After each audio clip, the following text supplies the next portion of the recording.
Well, as we move on to the end of 2022, let us take a look at the disinvestment report card so far.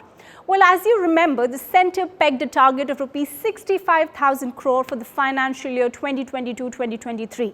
Now, while the target is not yet achieved, let's have a look at what has come into the disinvestment collection box until now. Now, let's have a look at the three major cases. The government has been speaking about the disinvestment of Life Insurance Corporation over the last few years. The IPO took place between May 4th and May 9th, 2022. The government then sold 3.5% of the LIC's stake for rupees 21,000 crore. Importantly, before the IPO, the government amended the LIC Act in 2021 to allow for disinvestment. Now, if we go to the second one, which is the BPCL, the government had decided to push the sale plans of BPCL forward. In fact, the oil minister recently also shared that due to green energy transition issues, BPCL will be pursued at a later stage. Now, talking from the aviation perspective, the government also had to put its sale of Pawan Hans on hold over winning bidder concerns. This has also reintroduced the concept of proper compliance, which bidders will be required to follow in all future sale processes. Now, let's talk about what has been shining, and it has to be the much awaited IDBI Bank sale. The last date for submitting an expression of interest for the strategic disinvestment of IDBI Bank sale was extended to January 7th.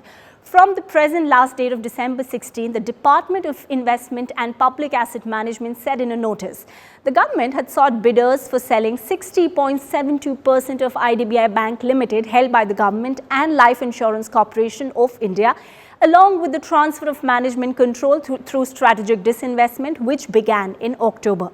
The government also intends to begin the bidding process for Shipping Corporation of India as soon as the demerger process is completed, which is expected to be as soon as early next year.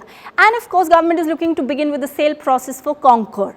The government is also looking to launch the sale process of the residual stake in Hindustan Zinc and BEMIL. In fact, if you remember, they hold close to 29% in Hindustan Zinc. Now, let's talk about the goals and how the chart is currently looking at. Now, well, let's have a look at the chart in a few seats. The 65,000 crore disinvestment target that the government is having, out of which they've been able to achieve close to 23,000 crore of disinvestment receipts. But they're also going very strong on dividends. So if you see, in terms of the total DIPAM receipts, they've been able to get close to about 63,000 crore, but that still does not fulfill the target that they are currently holding.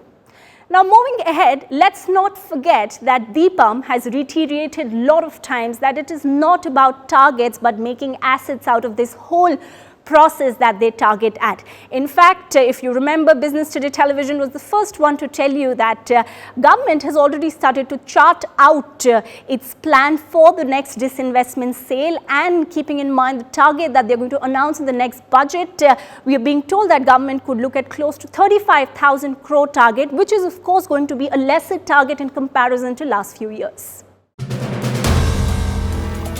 If you like the video, do like, comment, share and subscribe.